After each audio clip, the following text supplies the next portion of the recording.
নিয়ম বহির্ভূতভাবে ক্যান্টনমেন্টে যাইয়া যখন দেখা করছে তারপর থেকে গত বুধবার সে খালেদা জিয়ার সাথে গেছে দেখা করতে।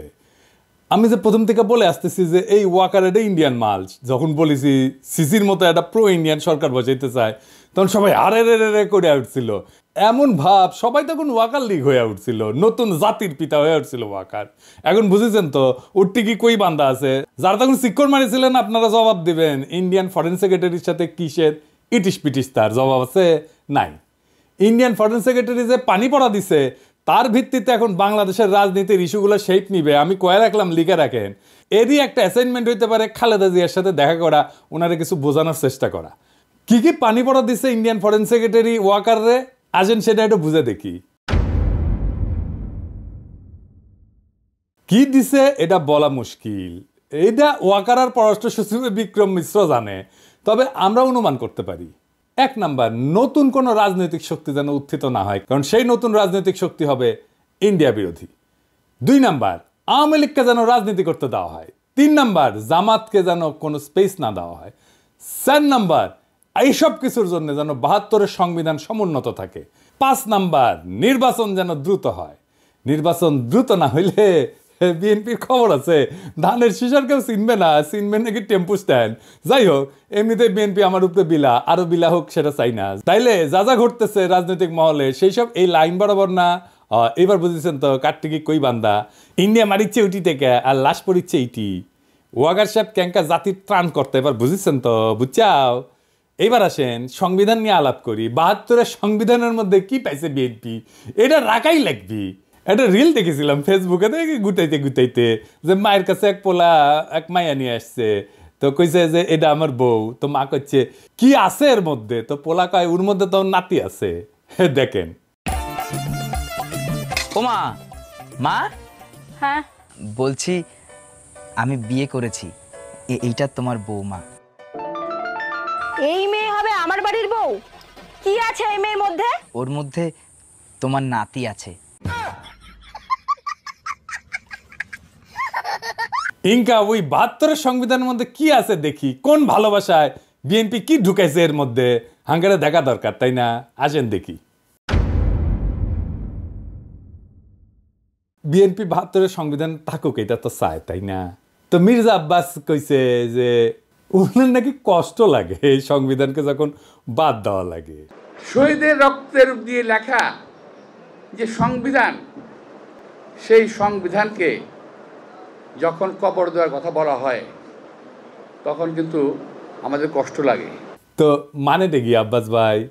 উনি আবার কইছে কি, আমি পড়ে দেখলাম অনেক মন দিয়া, ভুল কইছে নাকি, কইছে যে আমি 72 সালের সংবিধানের সমর্থক নই, আমি 71 সালের সংবিধানের মুক্তিযুদ্ধের রক্তের সমর্থক। মানে কি, বাংলাটাও তো ঠিক মতো কো ব্যাপারের নাই। মানেটা কি আব্বাস ভাই? 71 সালের সংবিধান কোনটা, আওলায় গেলে হবে এখন ক্ষমতা নাই যেতে যেতে। আরো কইছে যে মুক্তিযুদ্ধ হয়েছিল বলে এই সংবিধান, ওই সংবিধানে যদি খারাপ কিছু থাকে নিশ্চয়ই সেটা বাতিলযোগ্য। ওই সংবিধানে যদি খারাপ কিছু থাকে নিশ্চয়ই সেটা বাতিলযোগ্য। তো আব্বাস ভাই কি খারাপ জিনিস আছে সংবিধানে, আপনি তো কইছেন যদি থাকে, তাহলে কি খারাপ জিনিস আছে সেটা বলেন, কি বাতিল করবেন সেটা বলেন। আমরা তো মনে করি 1 মণ সংবিধান, দুধের মধ্যে 1 ফোঁটা সোনা পড়েছে, পুরাটাই নষ্ট, তা আপনি বাদ দিবেন কি? পুরাটাই তো নষ্ট। একটা রাজনৈতিক দল হিসেবে আপনাদের তো বলতে হবে সংবিধানে খারাপ কি আছে, বলছেন কখনো? বলেন নাই। ওইটুকু কাজ তো করবেন না, ওই কাজ করার না আছে হ্যাডম, না আছে ইচ্ছা। সংবিধান সম্পর্কে আপনাদের ক্রিটিক্যাল পজিশন কি? নাই তো, তাই আপনারা এটা বদলাবেন না। অবশ্য ক্ষমতা গেলে বদলানোর মতো সংখ্যাগরিষ্ঠতা আপনাদের থাকবে না, লিখে রাখেন, কয়ে দিলাম আজকে। না না, আমাদের বদ্ধ না আর কি, আপনারা প্রত্যেকদিন নিশ্চিত করিচ্ছেন যে আপনাদের ভোট কমে। আপনাদের ভোটের মুরগি আপনি লেজে কাটবেন না গলায় কাটবেন সেটা আপনাদের ব্যাপার, কিন্তু আপনাদের বলতে হবে আপনারা কি বদলাবেন সংবিধানের। না বললে নির্বাচনে যাইতে পারবেন না। নির্বাচনে যাইয়া দেখেন কোন কিসিমের সমালোচনা শুনেন আমাদের কাছ থেকে টের পাইবেন, তখন ভাইবেন না আপনাদের ভোট দেওয়ার জন্য বসে আছে সবাই। না, ওই দিন বাগে খাইছে। কেন আপনাদের ভোট ব্যাংক বাগে খাইতেছে সেটা আমি আলাপ করবনি, দেখাই দিমুনি কেন আপনার ভোট ব্যাংক বাগে খাইতেছে। খুব মনে করেন যে মার্কা দেখে চাপ্পা দিবে, ওই দিন গেছে। আজ আমার আলাপ শুধু সংবিধান নিয়ে। আবার রিজিভ ভাই কইছে যে সংবিধান বাতিল মানে নাকি মুক্তিযুদ্ধকে অস্বীকার করা। উনি কাইন্দে শেষ মুজিবের ছবি কেন নামানো হয়েছে দেখেন। শেখ মুজিবের ছবি নামানোটা উচিত হয়নি। খন্দকার মোস্তাক নামিয়েছিলেন, জিয়াউর রহমান তুলেছিলেন। ইতিহাস আপনার নির্ধারণ করবে, বিচার করবে। তো সেই বিচারের ভার থাকলো, জনগণ বিচার করবে। কিন্তু আমাদের জাতীয় জীবনের, জাতীয় ইতিহাসের আন্দোলনে যার যতটুকু অবদান সেটা স্বীকার করা হোক।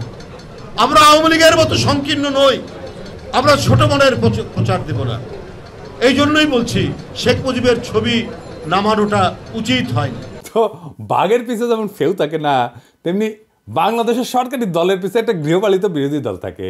এটা এরশাদ শুরু করেছিল। এরশাদের ছিল আসাম রব, হাসিনার ছিল জাতীয় পার্টি, আর ক্ষমতায় যাইতে না যাইতে গৃহপালিত বিরোধী দল ইলেক্ট করে ফেলছে ওই বিএনপি, নূর সাকি এদেরকে দিয়া।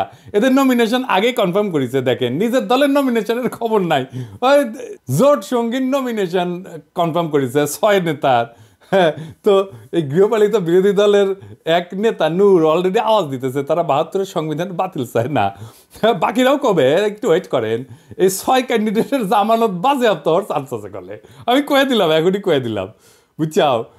আর যদি বঞ্চিত ক্যান্ডিডেট, বিএনপির যদি বঞ্চিত ক্যান্ডিডেট থাকবি না, ওটি ও যদি নাগরিক কমিটি বা জামাত ক্যান্ডিডেট করে, তাহলে এই 6 জনের এমপি হওয়ার কায়েসের কলে সারা। যাই হোক, আজকে আমার আলাপ বাংলাদেশের ধ্বজভঙ্গ সংবিধান নিয়ে। ওই আলাপ পরে আসলে বিএনপি সংবিধান ঠিক মতো পড়িছে আমার সন্দেহ আছে। আসেন না দেখি কি সংবিধানের মধ্যে কি আছে, কি ঢুকে রাখিছে। 1956 সালে পাকিস্তানের সংবিধানের একটা আলোচনা হইতেছিল। সেইখানে যেই সমস্ত ধারার সমালোচনা করেছিল আওয়ামী লীগ, সেগুলো 72-এর সংবিধানে ঢুকে দিছে। কেন আওয়ামী লীগ তখন সমালোচনা করেছিল? কেন? কারণ ওই শাসনতন্ত্রটা তৈরি করা হয়েছিল আইয়ুব খানকে সামনে রেখা। আইয়ুব খান যেন একটা এক নাক হইয়া উঠতে পারে, সেটা সব কিছু ওই শাসনতন্ত্রে ছিল পাকিস্তানের। তো পরে যখন বাংলাদেশ এলো, তখন যে থাকবে ক্ষমতায়, সে যেন এক নাক হইয়া উঠতে পারে, সেজন্য যা যা কিছু ছিল আইয়ুব খান ঢুকাইছিল, সব কিছু ঢুকাইছে।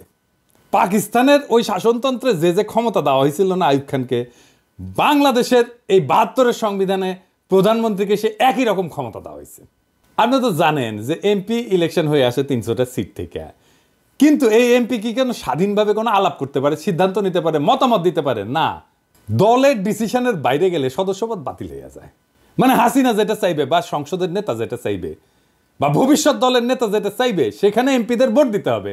তাহলে আলাদা আলাদা এমপি থেকে লাভ কি, তাই না? দলের সিদ্ধান্তের বাইরে যদি ভোটই দিতে না পারে, তাহলে আলাদা আলাদাভাবে ভোট করার তো দরকার নাই। 300 জন আলাদা লোকের তো দরকার নেই, একজন থাকলেই হয়তো, তাই না? এই সংবিধানে মিশামিশি মেলা কথা লেখা আছে, কথা দিয়ে ভরে রেখেছে আর কি। লিখেছে প্রজাতন্ত্রের সকল ক্ষমতার মালিক নাকি জনগণ। বাপরে, তার মানে আমি আপনি জনগণ, তা আমি আপনি মালিক তো, তাই না? হ্যাঁ, তো লিখেছে কি? লিখেছে প্রজাতন্ত্রের সকল ক্ষমতার মালিক জনগণ। এটা দিয়া কিন্তু শেষ না, এরপরে বাক্যটা একটা সেমিকলন চিহ্ন দিয়া আবার ঘোষণা করছে যে এই ক্ষমতা কেবল সংবিধানের অধীনে ও কর্তৃত্বে কার্যকর হইবে। তাহলে প্রশ্ন যেটা স্বাভাবিকভাবে আসে সেটা হইতেছে যে সংবিধান জনগণের যে ক্ষমতা, এটা কাদের, কিভাবে প্রয়োগের দায়িত্বটা দিছে কাকে? এই ক্ষমতা কেবল সংবিধানের অধীনে ও কর্তৃত্বে কার্যকর হবে। তার মানে কি? তার মানে এই ক্ষমতাটা প্রয়োগের দায়িত্ব কারে দিছে, বুঝছেন? এই ক্ষমতা প্রয়োগের মালিক হইতেছে প্রধানমন্ত্রী। আপনি মালিক, কিন্তু প্রয়োগ করবে প্রধানমন্ত্রী। মানে বুঝেছেন তো, মালিক আপনি, কিন্তু মালিকের ক্ষমতা প্রধানমন্ত্রী। তো এই কাগজের মালিক হওয়া কাম কি, লাভ কি? বাড়ির মালিক আপনি, কিন্তু এই বাড়ির থেকে পাশের বাড়ির মুখলেস, তো এই বাড়ি থেকে আপনার লাভ কি? ভোট দেওয়ার অধিকার ছাড়া ক্ষমতা প্রয়োগের কোনো বিধান এই সংবিধানে কোথাও আপনি খুঁজে পাবেন না। তাও এই সামান্য অধিকারটাও কেড়ে নেওয়া হয়। তার ফলে সংবিধানে যাই লেখা থাকুক, মালিক বলুক যাই করুক, জনগণ আখেরে দাস হইয়া যায় রাজনৈতিক দলের। এবার আসেন রাষ্ট্রপতির ভূমিকা নিয়ে কথা বলি। সংবিধানে যে রাষ্ট্রপতি বিষয়ক অনুচ্ছেদ আছে না, ওইখানে বলা আছে যে কেবল প্রধানমন্ত্রী নিয়োগের ক্ষেত্র ব্যতীত রাষ্ট্রপতি অন্য সকল দায়িত্ব পালনে প্রধানমন্ত্রীর পরামর্শ অনুযায়ী কার্য করিবেন।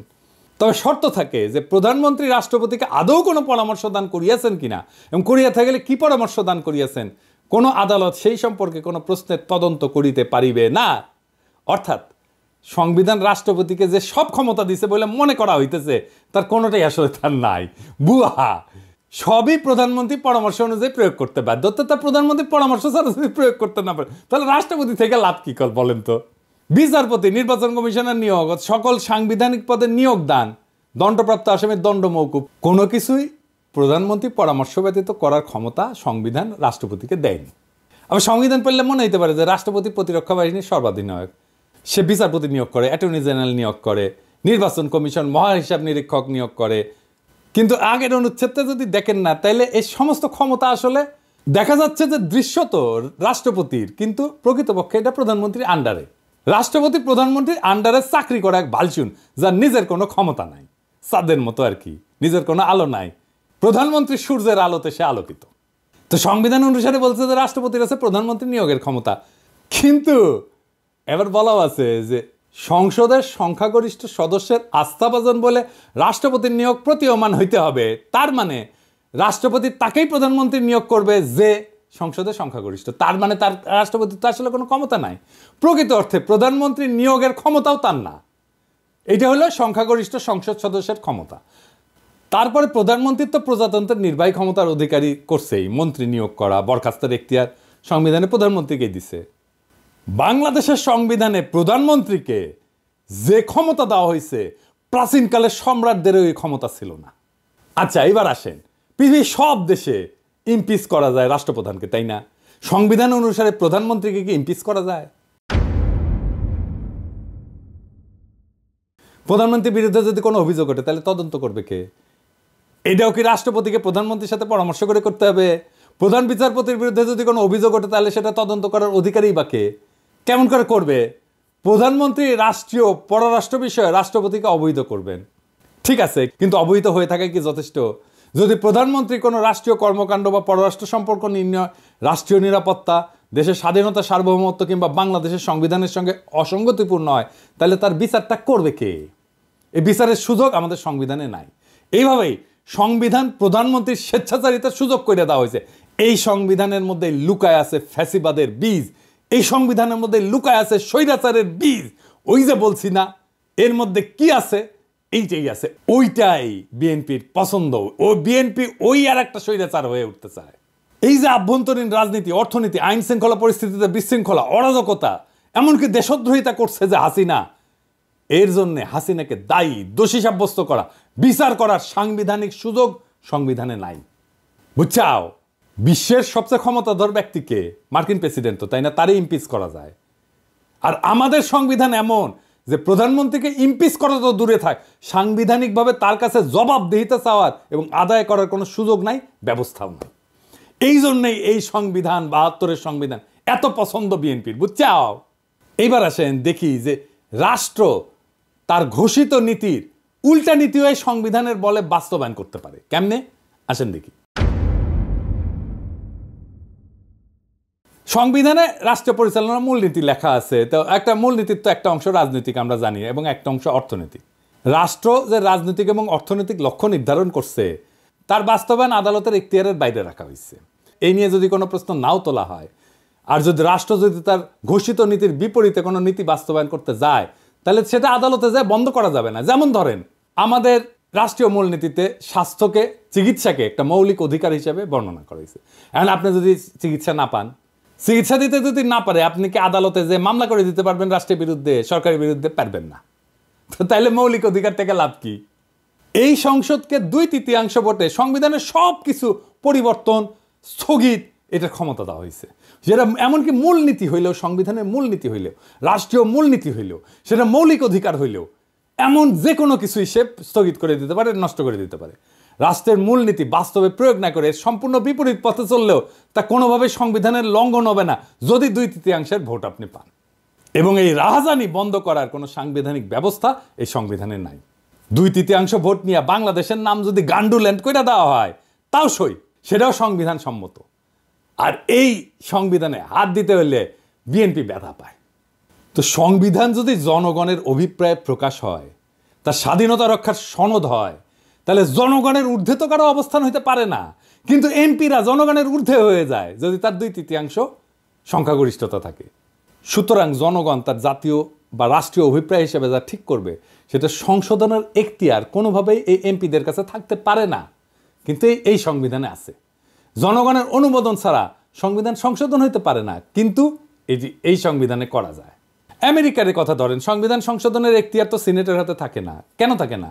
কারণ সিনেট সদস্যরা নিজেরাই এই সংবিধানের মাধ্যমে ক্ষমতা নেয়।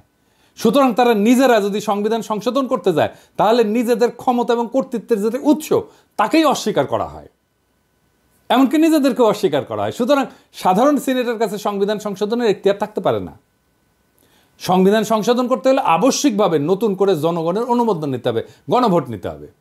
এই কারণেই সংবিধানের চতুর্থ সংশোধনীর মাধ্যমে সংবিধানের চরিত্রের আমূল পরিবর্তন ঘটায় একদলীয় শাসন ব্যবস্থা বাকশাল কায়েম করছিল আওয়ামী লীগ, করতে পারছিল। জনগণের মতামতের তোয়াক্কা না করেই সেদিন সংবিধানের অপরিহার্য মৌলিক শর্ত এবং নৈতিকতার বৈশিষ্ট্য ধুলায় মিশায় দিছিল এই ৭২-এর সংবিধান, যেই ৭২-এর সংবিধান বিএনপির এত প্রিয়। এবার আসেন, আপনার আমার টেকা নিয়ে কি রাহাজানি করে এমপিরা এই সংসদে, সেটা দেখি। রাষ্ট্র কিভাবে কার কাছ থেকে কত টাকা আদায় করবে, কার জন্য কত টাকা খরচা করবে সেটা নির্ধারণের জন্য যে বিল আনা হয় তাকে অর্থ বিল বলা হয়। এই অর্থ বিল সম্পর্কে আদালতে প্রশ্ন উত্থাপন করা যাবে না। রাষ্ট্রের অর্থ যে কোনোভাবে খরচা করলে, আত্মসাৎ করলে, লুণ্ঠন করলেও জনগণের পক্ষ থেকে কোনো প্রশ্ন তোলার এতটুকু অবকাশ সেখানে নাই। আপনার বালিশ যদি ১ লাখ টাকায় কেনা হয় আর সেটা যদি অর্থ বিলে অন্তর্ভুক্ত থাকে, এটা নিয়ে দুদকও কিছু করতে পারবে না। এবার বুঝেছেন তো কেন একটাও দুর্নীতির মামলা করা যায় নাই হাসিনার দলের লোকেদের বিরুদ্ধে, হাসিনার বিরুদ্ধে? এই জন্যেই এই সংবিধান বল রাইখা হাসিনার দুর্নীতির বিচার করতেই পারবেন না। এই জন্যই চাইছিলাম এই সংবিধান ছুঁড়ে ফেলে দিতে, যেই সংবিধান বিএনপির এত প্রিয়। এই সংবিধানের ১১ ভাগে একবারে শেষ দিকে একটা অনুচ্ছেদে বলা আছে, এই সংবিধানের বিধানাবলী সাপেক্ষে সকল প্রচলিত আইনের কার্যকারিতা অব্যাহত থাকিবে, তবে অনুরূপ আইন এই সংবিধানের অধীনে প্রণীত আইনের দ্বারা সংশোধিত বা রহিত হইতে পারিবে।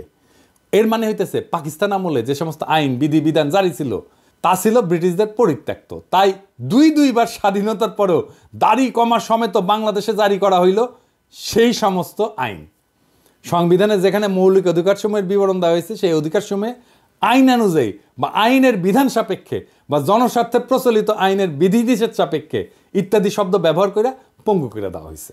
একটা উদাহরণ দিই, ভাষার মারপ্যাচ দিয়া কেমনি আমাদের অধিকারের আছে। সংবিধানে বলা হয়েছে আইন অনুযায়ী ব্যতীত জীবন ও ব্যক্তি স্বাধীনতা হইতে কোনো ব্যক্তিকে বঞ্চিত করা যাইবে না। তার অর্থ দাঁড়ায় আইনের মাধ্যমে ছাড়া কোনো ব্যক্তিকে জীবন ও ব্যক্তি স্বাধীনতা হইতে বঞ্চিত করা যাবে না, অর্থাৎ আইন নির্ধারিত পদ্ধতিতে করা যাবে, তাই না? এই জন্যই পরবর্তী সময়ে যে বিচার বহির্ভূত হত্যা, ক্রসফায়ার নামে যেটা কুখ্যাত, তার মতো বর্বর ব্যবস্থা সংবিধান সম্মত হইয়া গেছে। কারণ দেখানো যায় ক্রসফায়ারও আইনসম্মত। আপনি কি দেখেছেন এতগুলো ক্রসফায়ার হয়েছে, এর বিচার কেন হইল না? বুঝেছেন তো বিএনপি এসে এটার বেনিফিট নিবে। ক্রসফায়ার তো বিএনপি শুরু করেছিল। 1898 সালে ব্রিটিশ যে ফৌজদারি কার্যবিধি ছিল এর ধারা অনুযায়ী বিচারে যদি মৃত্যুদণ্ড বা যাবজ্জীবন কারাদণ্ড হইতে পারে এমন অভিযোগে অভিযুক্ত আসামিকে কিন্তু পুলিশ গুলি করে মেরে ফেলতে পারে।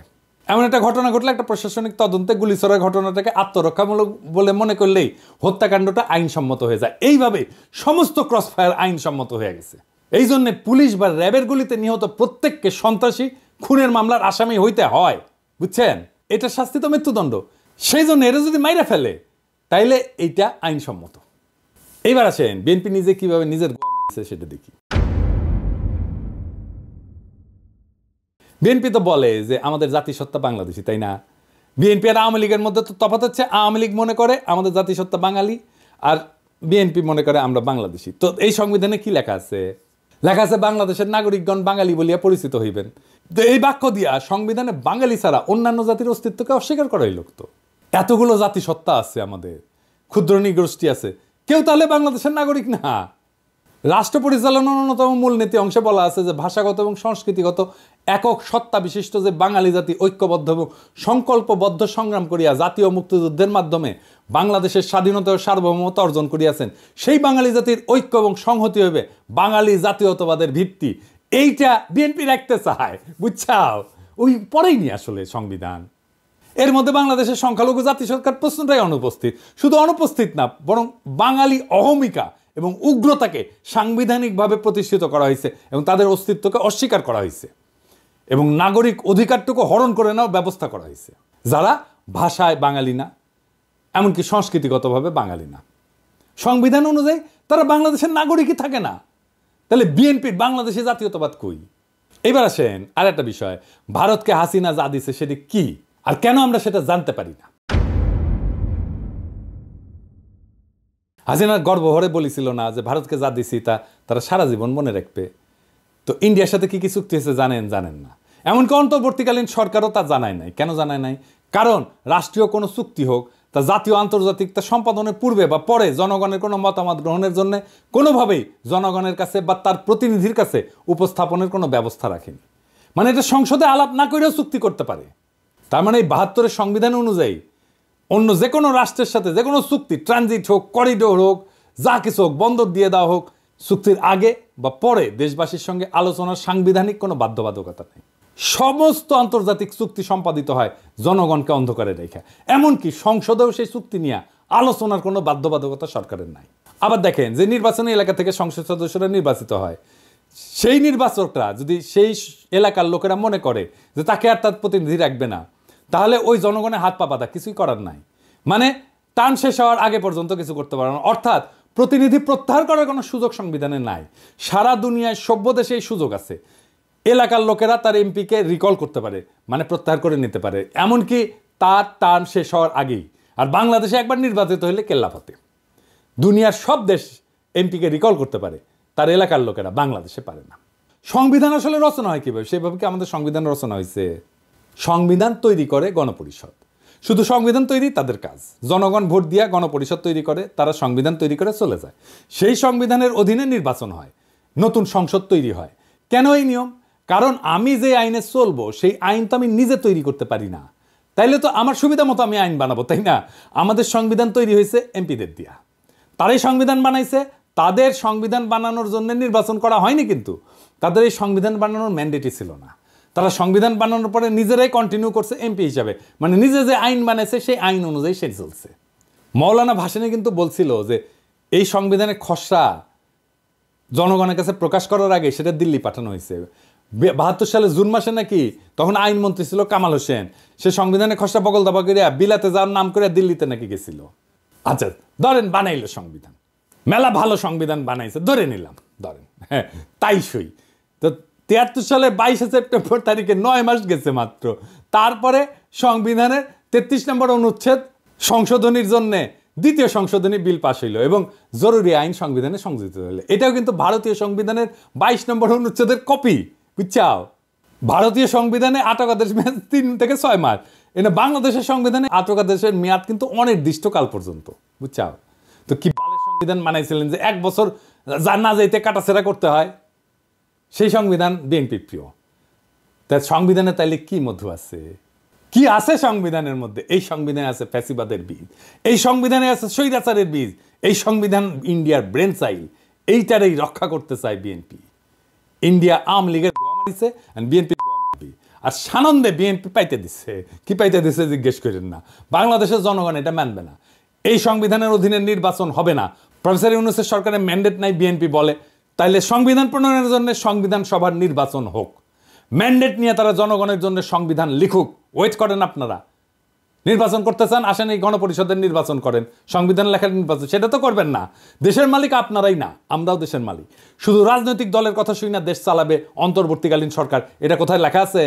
জুলাই বিপ্লবের টাইমে ছাত্র জনতা একটা স্লোগান দিছিল, দেশটা কারো বাপের না। মাথায় রেখেন, দেশটা রাজনৈতিক দলের কারো বাপের না। সবার মত নিয়ে দেশ চালাইতে হবে। এই সংবিধান ছুঁড়ে ফেলতে হবে। নতুন সংবিধান ছাড়া কোনো নির্বাচন হবে না। Case close.